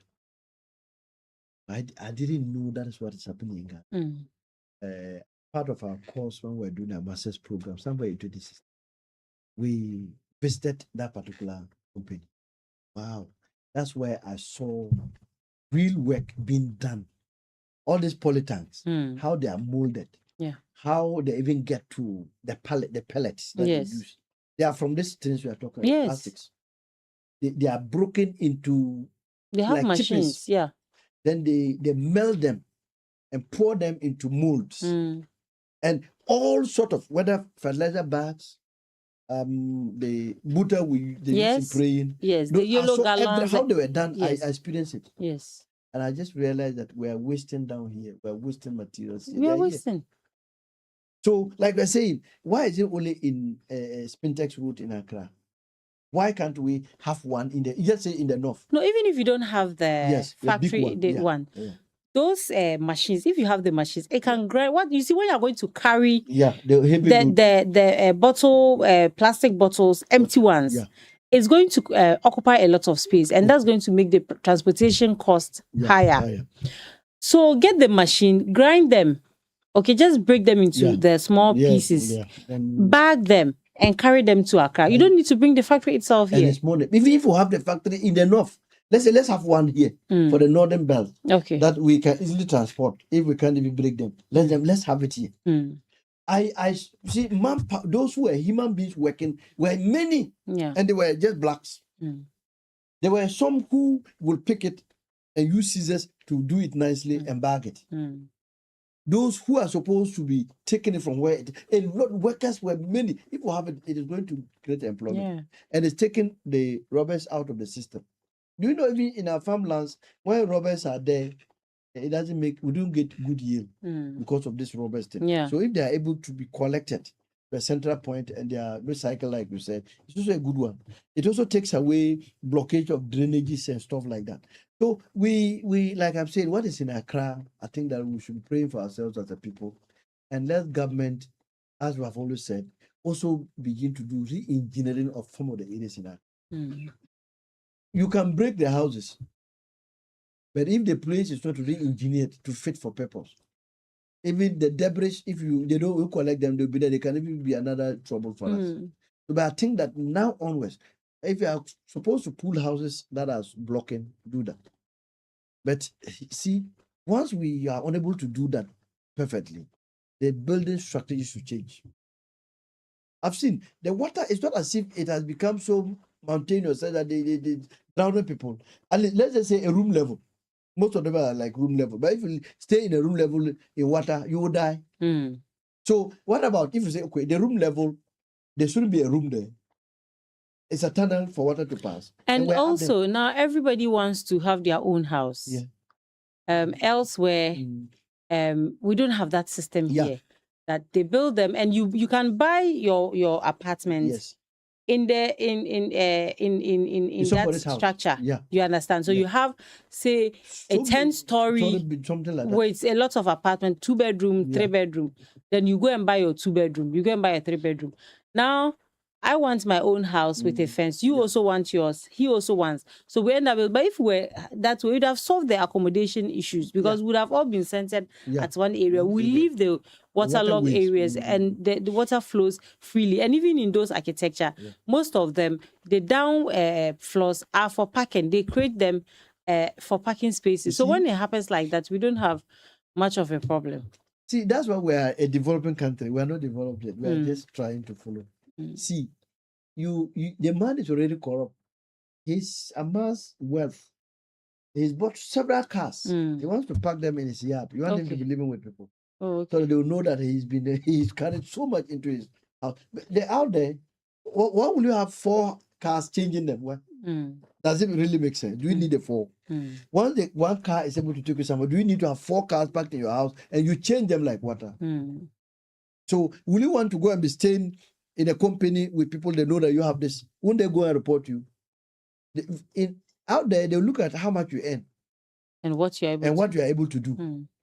So you are just maybe a managing director of a small company. Maybe the company has only 2 pickups, but you have 4 cars, which are even more expensive than the company cars. You want to hide that in a certain garage. Use some tent to cover it and let it be sitting there. The day you want them, you bring it out. You don't want so many people to know that you are carrying fertilizer bags of money home and to go and put in your garage or somewhere. You don't want them to see. So you need to own your own house. You don't want other people to see what you are doing. Our corruption mentality makes us already prepared to be corrupt. But listeners, let me say this.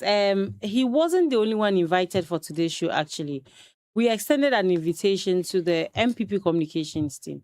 It's just that the person couldn't make it to the studio. So it doesn't look like it's just the NDC we called. Yeah. Maybe I also think that maybe they are yet to recover from some semen blues that started in their office 2 days ago. Yeah. They were doing their vetting. Apparently they disqualified one. And it escalated. They nearly lynched their chairman, the regional chairman. Wow. I saw the video. I saw them. I just pray that this party will begin to learn from what we do. Not that you don't even get to hear who is disqualified and whatever. They don't have to be doing these things. I just pray that they will learn. You are in opposition. You are struggling to even organize your party and you are fighting. I saw the videos. He put them on the media and it was something. What was it? You have an age limit to somebody contesting to become youth officer. Per the documents, the age is not allowed, will not allow you to contest. That would be definitive. Why would we accuse him casting aspersion on the regional chairman? But that is how we have become so disrespectful to our leaders. Or else we revere our regional chairman. The youth cannot talk the way they talk to. This is somebody who's supposed to be respected. But that's their party anyway. Yeah. So maybe they have to recover from that. That's how come they're Yeah. not here. So I forgive. We wish them I well. sympathize with them. Mm. That's how I see it. We Why wish they should them not be well. here? If someone was Mhm. injured, we wish the person. No. Actually, from the videos I saw, there was no it injury. was whisked away, It was more of insults and directed. And if he wasn't took up, he left. If he had stayed outside, I think they would arid guys would have. But this is how we need to train our young ones. That you see, our parties are governed by laws. Muscles these days doesn't actually work. Or else you go out and beat people to your party, but you can't beat them in. They rather want a place that there's peace. So maybe we to take a cue from them. We have just started our reorganization. Yeah. A lot is happening. I have not seen them do that. I want to even commend them. Tomorrow we'll be doing our elections. Starting tomorrow, and it will take us just barely 7 days. 7 days, the reorganization would have been over. Then we're not thinking of moving to constituencies. I just pray that we shouldn't. So run us through. Tomorrow is for. Yeah. So tomorrow, there are areas where there are contests. Now the NDC, we have what we call 9-9. Every branch we have 9 executives in a branch. A branch here represents police station. Okay. Now the 9-9 we have about 152 branches in the whole of Bolga Central. Now you multiply that one by 9, you are getting 1,336 branches. That's what we are doing. We're organizing this one. Now we are doing so because the party is in the branch. Now they have picked up from, they went online and filed to become members. Now we went around and did what we call vetting. After the vetting, we're looking at whether you're eligible to, because you should have criminal record that level, or even in Ghana, not have been in jail before for any offense. Then you should be 18. You have paid a dues paid at the party for some of years. When you are satisfied with this, go and continue. Now, those who vote for you are those who are registered members in our register. That's the electoral. That they are the ones who. There are some areas we have about, like I told you, 150. About 73 of the polling stations are going unopposed, meaning there will not be contact in that area. About 79 of them at some pockets of, not in all. It could be on the chairman side, other member side. That's those 73 areas where the elections. So we are coming to the various areas. They already know because we've given them this and where the elections will be. That's where we'll be going to do. Just to Then tell them. after that one, which stage? After that one, we are going to what we call ward coordinating. They are now coordinating bodies. Yeah. You know, we have about 27 electoral areas in Bolga Central. Every electoral area has a coordinator. What we do. So he coordinates the activity of every branch for the ward. So after the branch will go, that one will be after. We'll end this one in somewhere July 11th. Yeah. Then next month, we're doing the coordinator thing. All finished. The constituency elections are slated for October, but the process will start early. I believe in September. Are you contesting? Too early yet. Usually we don't do the same on our. What we do, there are people who matter in our party. Sometimes you go to tell them that you want to rerun. There's an advice they will give As to what to do. So I usually don't want the people An advice to either contest or not. And when they tell you not to contest, you also assess yourself whether they are getting the right advice. Or they tell you to contest, you also assess yourself as well. Or where to go. Where to go is even an important thing. But they think that this is how it should be. And leadership in the party, you are not just the only leader. Like even the branch, some also see us as their heads. So they come around to say, "Oh, I want to do the thing that is the right thing." Maybe you have some advice to also. Yeah. So we are not better. You just do your work. When it gets to that point, you will say it. It's too early for me to say. It's not. All right. That was just by the way. Yeah. Back to our discussion, and this time narrowing it to the Upper East region. Obviously, we have seen indicators that suggest that if we do not put in place pragmatic systems or efforts, some years to come, we might be laughing at the wrong side of our mouths.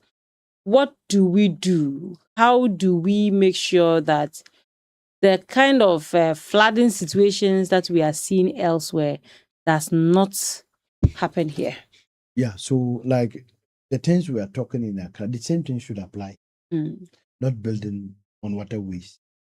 Yesterday, you know, we know the areas where it is a flood prone area, Mm. but people are still building into closer to the stream, Like the Timber Market Road. beside the Anglican area, Mm. those areas down there. Yeah. You see people going closer to Close, the stream. yeah. To build. Yeah. Why? Yeah. So we, the authorities, should take action now. And there are pillars Yes. inside the rice Deep. farms. I've deep. seen those. So they should take action now, or else if they allow them build, we'll be here, and they will not be calling the government to come to their rescue. And unfortunately, most of us can't swim. That's the problem. I have that phobia for water, so I don't even get closer. If not even a swimming pool, I won't get closer. Okay. So I know I have my type out there. So They can't- many. So many, so they can't do it. So why try that? So we should nip it in the bud. Nobody should be given license or if like permit to Permit. build. Anyway, they don't even take the permit these days to build. They go Yeah. and build, and they will go and write red. I understand some even go and use the red paint to write by themselves, Okay. so that to camouflage as if they are doing and they are building. I what I also know is that sometimes to some people either have it or they are in the process of Doing it. Doing They'll just it. go and take the so start the process. and Yeah. they're building. so when they write, then you prove to them that you have it. You have it, then and you have it. unfortunately it's written already, so you can't clean Okay. it. So my problem is that we shouldn't allow people to build. Yeah. Now our gutters, we should reconstruct them. Okay. They were meant for a small Bolgatanga town. Growing town. Now the population is becoming very huge. So what goes into our construction? The construction of roads, the construction of schools, hospitals, and all of that. Usually, Don't we usually have an anticipation that, okay, in the next 10 years, this is a growing community. We are going to have more, cars driving on this road. More people are going to be living in this community. The population is obviously going to increase. And so the gutter will be accommodating more waste from homes and all of that. Doesn't that go into architecture? it does. Especially there's a planning officer in every assembly. Mm. There's a planner. And how do they plan? They do forecasting. And there's a committee, a whole of committee that comes together to do the planning for a particular Mm. area. So when they are having that type of meeting, there are several engineers that are called to come put up their projections. So you have somebody from Ghana Water. Mm. There are waterways you don't build. That where they want water to pass, you don't build. You saw what happened at the MTN office. Yeah. They have to close for some time because a pipe burst under. Mm. How did A they do huge park. At that So you see that they have to. So if they were planning proper, Ghana Water Insurance were in the know. They were putting up they are either coming to relocate it or the building will have to be relocated. Mm. So you have all these people coming together to say that, okay, they are zoning the area. This place is meant for this. So this thing cannot go there. But you know what happened? There was a certain, I don't want to mention the name, but somebody did some re-engineering in Bolga Central. And that's the problem we have. The rezoned areas was meant for specific things. Mm. And given to people to buy and build houses. There was an original plan that this place, this is what is supposed to. There's going to be a hospital here. There's going to be a market here. Those things were in the drawings, but they were rezoned to give to private developers to develop it to suit whatever they wanted to do, and that's the problem with it. But in every planning, population increase. There's a certain percentage every year census they do. Anytime they do census, they know that in Bolga Central, there's either 0.2% of increase in population.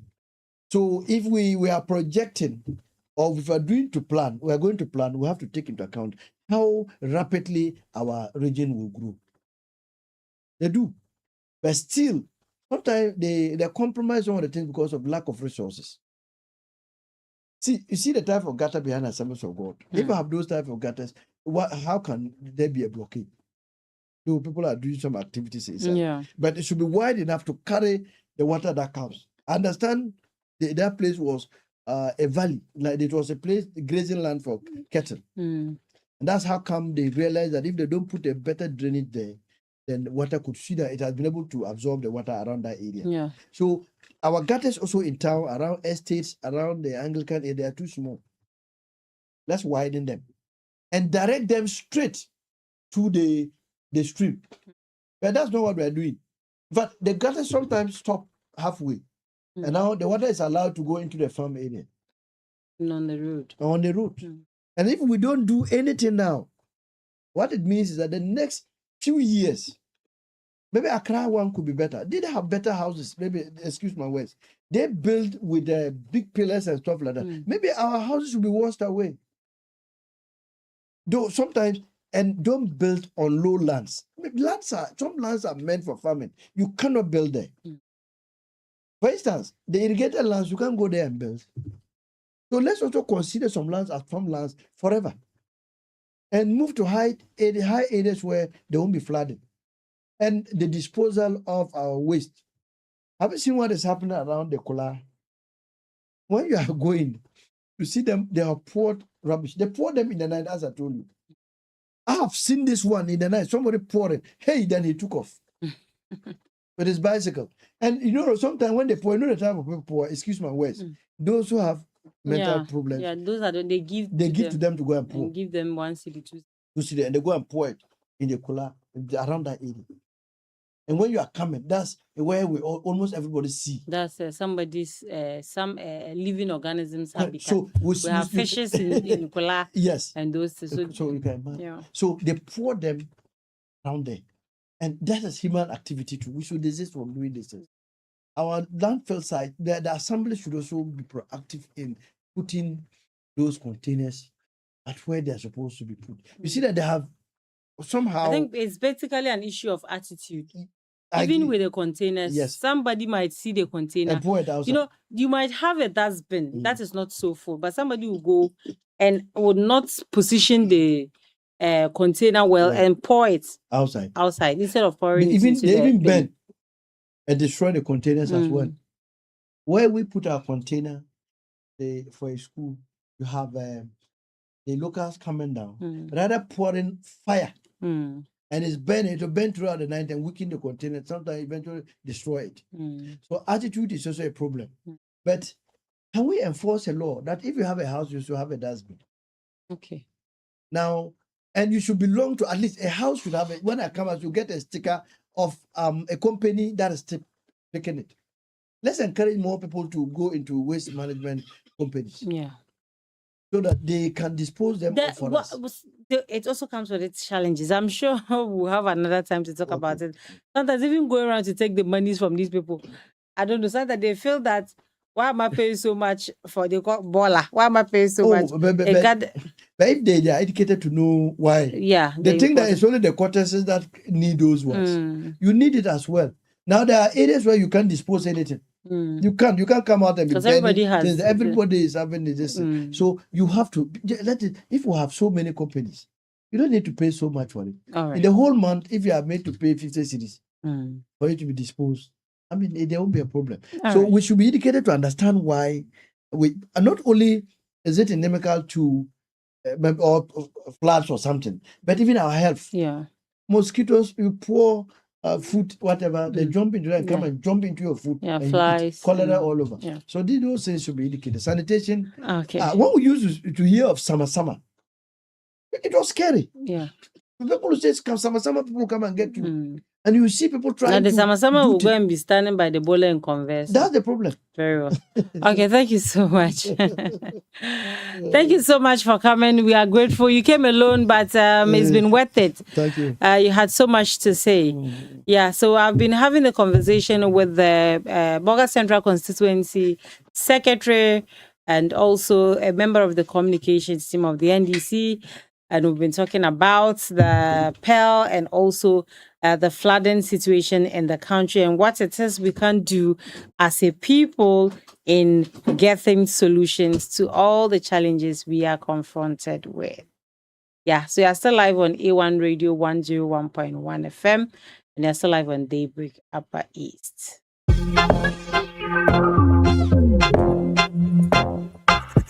Lyrics on the More music on trendybeats.com. forget map, make sure you go. Minimum be bone to grow. Stay young con slow. You swat you see at CS room. She say, I know yanda. Yet you room 2-4 yanda. What the cool was to get your man back to money matter. Yes, can you have any pressure? I go force you to play nonsense. Don't be everywhere with they spend money. Come and stay. I they use common sense. Pen nightmare. Me rain round. What khaki I used to your lorry fair. You need to shoot. Kumedia kume preko. Erade kai mi na omeko. Sama Joshua go baby. Now you find me 50 Ghana. Come and net preko. Hello. How far? Mami Johnny, hello, ba. 1, 2, 3, argument done. Hello, ba. Mami Johnny, hello, ba. 1, 2, 3, argument. Okay, so you're still live on A1 Radio. And let me just remind you, everyone is a winner. Yes,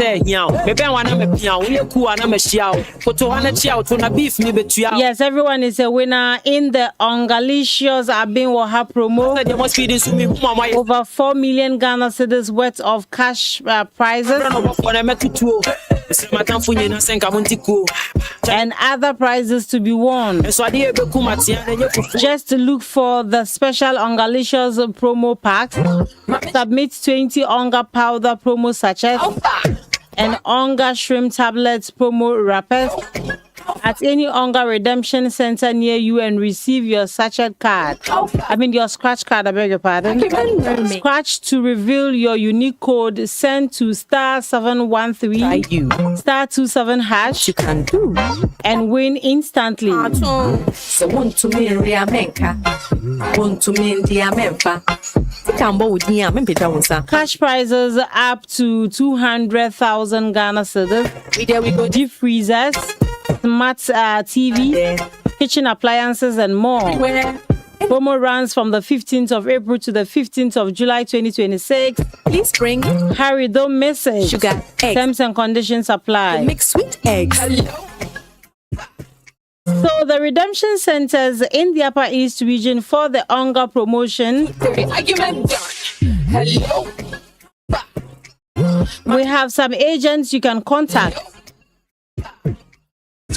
Prima Azuma on 020186 2231. Done. Argument done. And the location is Mr. Alex Sawaba. We also have Azuma Joy's Get Rich behind the post office. When you go there, you can also redeem. Call them on 050-806-5506. Back to money matter. Elizabeth Akuribire. Call on 0241-530049. Morning, come and stay. And that's the Queen Latifah New Market entrance. Nightmare. Linda on 0242-299-022. Mr. Kofi Navrongo main station. This advert is approved by the Food and Drugs Authority. A lot of people these days wake up very tired and exhausted. They wake up as if they were beaten in the night, or they carried concrete in their sleep. Some people even wake up and feel like they ran a marathon, like they ran from Boga to Aliwali and back. Why? Because they sleep on inferior mattresses. Would you buy a blade that doesn't cut? How about a freezer that doesn't cool enough to freeze? What about medicine that doesn't cure you of your pain? No way, right? So why would you buy a mattress that doesn't provide you with good quality sleep and rest?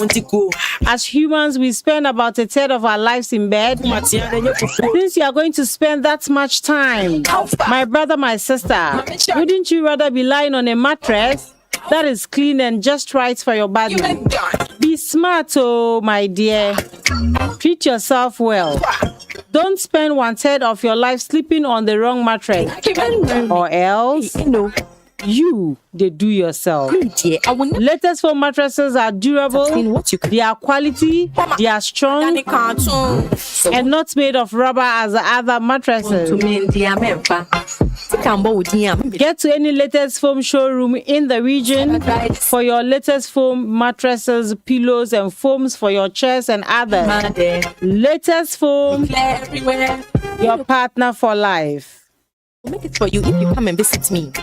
Please bring milk, butter, sugar, eggs, then add polo honey. We go make sweet eggs. Hello.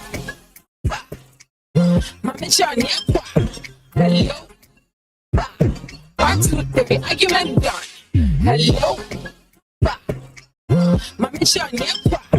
Hello. 1, 2, 3, argument done. Argument done. Argument done. What's your name? Done. Argument done. African mermaid. All right. On that argument done note, I want to thank all of you for your time and for your listenership. It's been quite a day, and we are so grateful to you out there listening to us in your offices, in your cars, at home, in your workshops, wherever it is you might be doing the listening from. We say good morning and thank you so much for choosing to do this with us. My name is Humukusum Tahiru, ably produced by Brakalala and Moses Appiah. Brakalala makes it possible for us to get all the visuals that we give out to you on Facebook and on YouTube. We have Moses Appiah with content production and supported by Nelson. We also have Abuaji Emmanuel, who is head of programs here at A1 Radio and also head of our technical team, making it possible that all sounds are clear and loud at your receiving end. Once again, we want to say thank you, and we encourage you to stay locked on the dial as we have other interesting programs coming your way. Brakalala is already in studio and he'll be giving you an electrifying program this morning to the afternoon. So you have no reason flipping that dial. Have a blessed morning and enjoy all other things we do here on A1 Radio 101.1 FM. Ciao, ciao, bye-bye. See you tomorrow for another edition of Daybreak Upper East. What's up, Flay Nation? This neck fear. Come on. Yeah, baby. Hey. Am I no more? Am I no more? Hey, Jim. Yes, sir. Let me point to man, I send me a clock back. Na baby, a woman, you.